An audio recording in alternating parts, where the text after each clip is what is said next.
And we're back here. So you just got done listening to Drew Creasman with us, and we are now joined by the boys from Rockies Now. What's What up? up, Tom? What up, Steve? How we What's doing? going on? Thanks for having Good. us. Good. Yeah, we're doing good. we'll figure out how this Yes. four top works. It's a trip every time. But so Steven, Rockies Now, kind of tell us what you do, how you got started with Rockies Now, where we're at, and just kind of tell the people how to find you all. Yeah, so again, my name's Steven. I live in Colorado, about an hour north of Coors Field. So it's kind of nice being the only person from Colorado in the podcast. But yeah, I became a Rockies fan in '07. Really, growing up, I didn't know the Rockies existed. We weren't big sports fans until the Rockies went to the World Series, and then we kind of found out about that. And then after that, we started watching the Rockies games and became Rockies fans and of different players. And it wasn't until like 2017, I think it was spring break, and I had the idea of starting like just a random Instagram page. It was really for family and friends, and I had no idea that it was going to be a fan page. It was like, you know what, I'm just going to start posting random stuff, random crap, and it was, I would steal Rockies content, like their Twitter pictures and everything, and just act like it was mine. And thankfully, I didn't get in trouble for that. But eventually, it grew into a Rockies fan page. That page got hacked. Then I started over with Rockies Now, and yeah, so we cover the Rockies. We basically do simple Rockies coverage. We do news, game days, finals, that sort of thing. Just simple Rockies coverage, and we try to do our best with that every single day, and just stay in tab with the news. And sometimes we'll do prospects, but we kind of let you guys do all the work for the prospects. Give you guys your corner of the room there. So yeah, and then last year, Tom approached me, and he heard that I was doing a podcast, and he wanted to kind of help out, and yeah, here we are. The podcast is doing pretty well. We have I think over 1,000 plays on Spotify, so that's really cool. So yeah, we're growing, and yeah, we're excited about the future, and obviously we want to do more collabs with other people, with you guys, and so we're pretty pumped about that.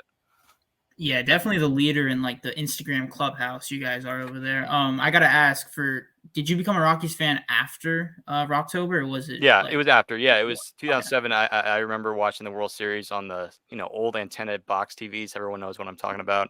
And I just remember seeing us lose, and it was heartbreaking because I was 7 years old. But I remember it was a sad moment. But right after that, we were just we kind of drank the Rockies purple Kool-Aid, and I've been drinking it ever since. So That's awesome. I love that. So Tom, how did you get all up into that? Like, because you're not from Denver, you're not in Denver area. So how are you a Rockies fan?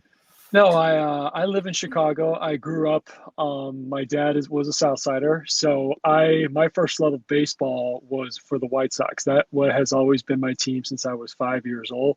And then when I became a teenager, I started, of course, paying to attention of other players outside of other teams, and started to just to throw this, Frank Thomas is my all-time favorite White Sox player, so there's for that. And then in 2000, I started.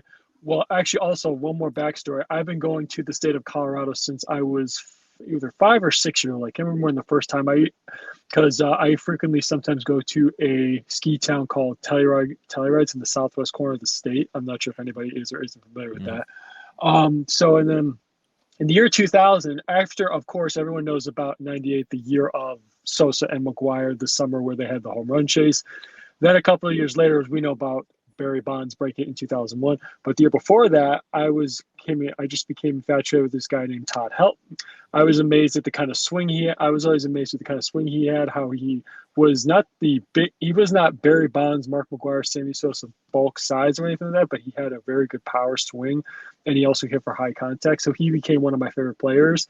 And over time, I just, was following him and how he was doing in his career. And then when 2007 came around, that's when I thought, oh, the Rockies are really making a push here with Todd Helton. They're making a push for the World Series into the playoffs and everything. So you could say 2007 is when it became more of a more of a dedicated Rockies fan. And of course, ever since then, the White Sox and Rockies have been my two teams. And like Steven pointed out, back in, I think it was mid last year, I started following the page, and he and I started commenting little things, just making posts and all that stuff on his post. And, he and I started talking, and here we are. This has been awesome. I've always wanted to get into some kind of sports media, and this is definitely quite a platform to join. So I'm excited to be here. This is awesome.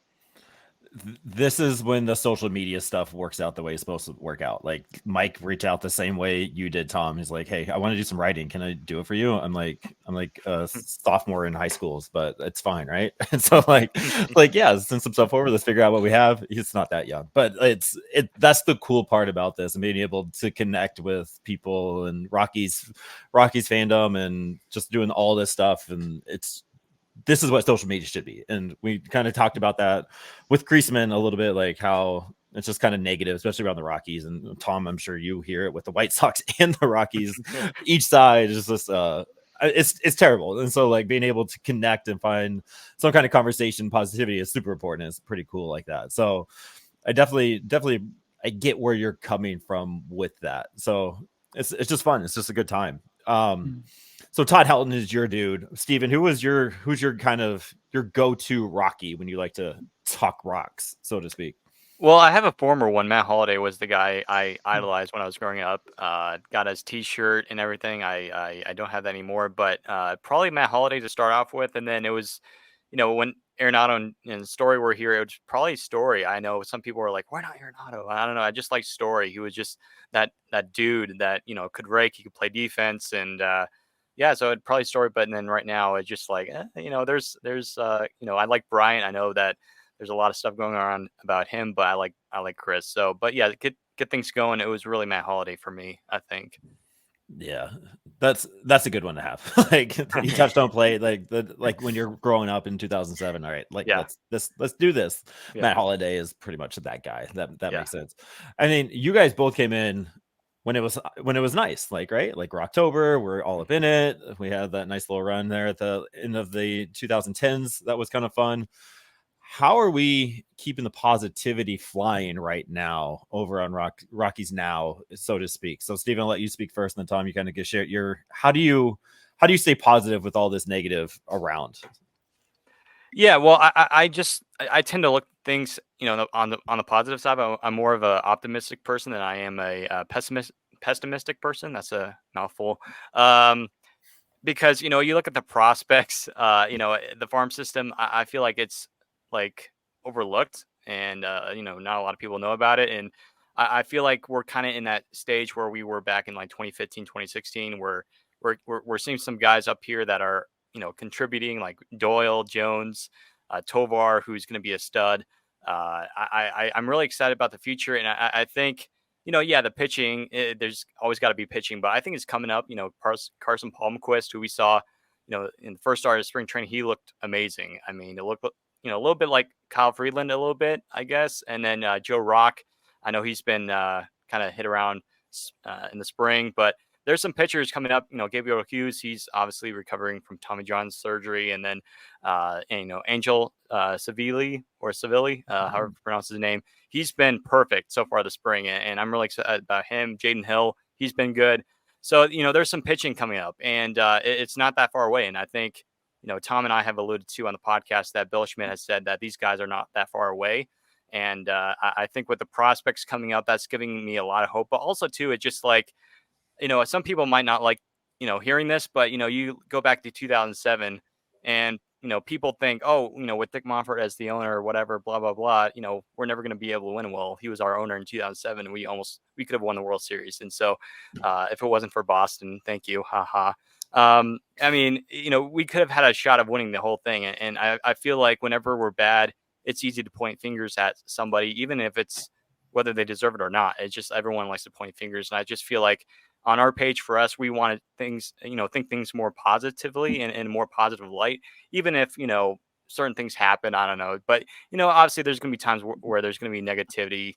But I just, because honestly, nobody wants to hear negative stuff anyways. It's not really good for anyone. And so we're just kind of, we're excited about the future. And I think there's a lot of things to be excited about, especially with the Rockies organization, and because I think we're close to getting back to where we want to be. Mm-hmm. Yeah, that hope is on the horizon there. Yeah. Mm-hmm. What about you, Tom?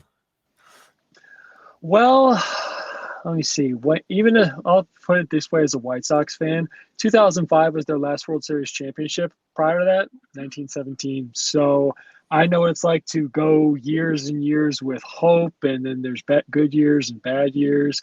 I mean, the 1994 team with the White Sox was a major contender for the World Series, but the strike ruined that, of course.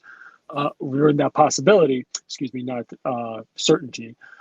I would say I've gone through. I mean, I just got through a rebuild with the White Sox, and they went up, and then they just somehow slowly went down. Now they're even in some sense they're in either the same kind of somewhat situation or a worse situation than the Rockies. And I say that because if I look at the two farm systems between the South Side and over in Denver, I would give the Rockies I would say a decent advantage in terms of the farm system ranking. So, but to piggyback off what Steven's point said, I like how this current team is starting to take shape when it's veterans and the potential young guys that'll come up to fill in certain spots. And at the same time, I also like the man who is leading this rebuild or restructuring, particularly, however you want to, whatever term you want to use, rebuild, retool, restructure, however you want to say it. Because, Steve and I have talked about this off the podcast and on the podcast about how things were ran or managed under Jeff Bridich as to how Bill Schmidt runs it now. And I just like having somebody who is, to me personally, some of the better GMs are typically the ones who are either former players, former scouts, because they can evaluate the situation better. Now, the only thing that, from my understanding, they would need help with is understanding how to properly finance a budget. I mean, unless, of course, they have some sort of financial background, but that's neither here nor there. So I like Bill Schmidt's transparency. Even though, of course, he's a man of few words at times, he still gets straight to the point, which is good. You don't want to, beat around the bush, so to speak. And, do we want a bombastic, chauvinistic, and somewhat arrogant guy in Jeff Bridich who basically is running the team? So anyway, but the point is I'm more optimistic in the sense that I like some of the pitchers that are potentially coming through the system in particular, because what carries a team through a championship season? Good pitching depth. And again, I would also say I do like not only Bill Schmidt being the guy leading this regime as the GM, but also Bud Black is awesome. I mean, I hope you guys would agree with me. You can agree or disagree. I think Bud Black is awesome. And I just hope we can give him one last chance, one final chance to make a run in the playoffs and possibly make a run to the World Series, because I think that man has earned the potential of the opportunity to compete for a World Series. In my personal opinion, I like Bud, who, by the way, one last comment, I completely forgot that his first name was Harry until that video was posted. It was either yesterday or 2 days ago, where the players were asked. But anyway, so that's why I'm still optimistic. There's always room for optimism, even when even when the situation looks bleak, I guess. But I think that they really have nowhere to go but up at this point, because we're still in the basement of the division. Yeah, I agree. I feel bad for Bud Black, because 30 years from now, people are going to look back at like Baseball Reference and see his record as a manager, and it's not going to have any context to it whatsoever. Because there's not a manager you could put in Colorado right now that would have a good record. No, and especially after his 9-10 years in San Diego, which wasn't terrible for him, especially at the tail end there. But like, there's just poor Bud just get past that threshold and can't figure it out. Yeah, that's definitely something. So I guess we're recording on March 5th, but this is probably being released towards the end of March. What is your hottest take for the 2024 season? So I'm going to put you on the spot first, Tom. So when you're thinking about 2024, what's the hot take that you just want to put out there that we're going on record and that we can just shove in your face that you got right or wrong later down the road? Okay, well, Steven, I can't remember when we posted this. I think it might have been about a month ago, whatever it was. We posted a couple of different hot takes. I'll just remind everybody what mine was, but I'm going to pick a different one to answer your question, Aaron. I gave the hot take of I think Chris Bryant will play 145 games or more this season. So that's one hot take I have, but I'll give you a different one. Kyle Freeland will finish in the top 10 Cy Young voting in 2024. Top 10? That's a proper hot take. That is hot. I mean, he's done it before. He has done it before.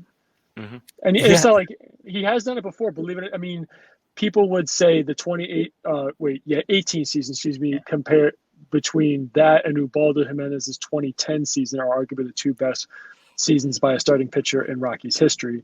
You can go, I think, either one or two, just doesn't matter. But yeah, he's done it before. I think if he's healthy, because I think he's had a couple of nagging, because he was on the IL twice last year, or it was either one long stay or two short stints. But he's done it before. I think he can do it. And I think given the fact that he's more of an advanced part of his career, not advanced, but a more advanced veteran status, I guess you could say, however you want to put a part of his career, I think he is at a point where he can maybe put it all together, and if not have one really good season, have a stretch of a couple of good seasons. So yeah, I think he will have the best season of all the starters on our team. So, but that's my hot take. Finish top 10 in the National League Cy Young voting for 2024. I love that, especially with his halo being off this early. Yeah. I really hope so. I'm rooting for him. So I love that changeup. I think it's very effective when used properly, whether it's at altitude or not. So, and again, I'm a fan. I like pitchers who don't have overwhelming fastballs, because I believe you can still be effective with that when you throw low 90s in today's game. I still believe you can. Plus, that puts you at a lower risk for Tommy John surgery. Right. Yeah, the injury risk is a little bit low. All right, hot take. Love it. And Steven, how can you follow that up? Well, I was just thinking about this when Tom was talking, but I have one. I think from what I've seen with Bretton Doyle, I know it's spring training. I posted this like a couple weeks ago on our story. I think Bretton Doyle will have a big year. I think he's going to hit 25 plus home runs. I think he's going to have maybe even a 30-30 season. I really do see him becoming a start center fielder. I mean, he's already a star defensively, won the Gold Glove. But I think with Doyle, with his swing, I think he's going to fix it. I mean, I just feel like he has, like you guys say, that dog in him. And I just feel like he's about to break out. I know that the strikeouts need to come down. And I know, that was a big thing last year. But at the end of the season, I want to say that like the final few weeks, he changed his swing a little bit. He was starting to get on base a little bit more. And I think Bretton Doyle's going to have a big year. I'll go ahead and say he's going to have a 25 season, maybe 30 stolen bases, something like that. So I guess that's my hot take. So watch out for Doyle this year. All right. Those two hot takes are pretty hot. those are very hot. And I think that's the positivity that I think we were kind of alluding to earlier. Like there's each one of these guys has that in them, right? Like it's been a hot minute since we've seen 2018 Kyle Friedland do his thing, but injuries kind of do that. He's a vet now. He's kind of he's the old head in the rotation. So what can he bring to the table? Doyle was making some great adjustments. Looks good in the spring training. He is a 2020 guy when he was in the minors. So he has that in him at a certain point. It's just what kind of leash can he do? What can he do while manning center field in Colorado? Like all of that, those are hot, but like there is some background to kind of support each of those takes. So yeah, they're not entirely out of left field. No, I mean they're out there. Yeah. They might be in the trees though. Yeah, but like there's some base on that. So I love each one of those picks. All right, and we'll end it here. We're about that 20-minute mark. We like to cover the minors and always appreciate your shout outs on your pod and your page when you guys kind of give us that nod, so to speak. So Steven, give me your favorite prospect that you're kind of watching in 2024 and why. I'll go ahead and say Jordan Beck. The dude's been raking the cover off the ball this spring. I think he's going to make some strides. I wouldn't be surprised if he starts in AAA, if he continues to succeed in spring. But I think, Bill Schmidt said something about having him start in AA potentially. But keep your eye on Jordan Beck. He's my guy to watch. Yeah, and he has a little swag about him. He's a fun guy to watch. I like that. All right, Tom. Well, my favorite position is catcher. It was my favorite position growing up, but sometimes I wouldn't get to play as much as I would have liked. So I'm going to go with the catcher. Actually, I was tied when you asked the question. I'm thinking, I was tied between two guys, but I got to go with Drew Romo. The thing is, I think my personal opinion, if you can't field your position, you're going to have a tough time sticking in the major leagues.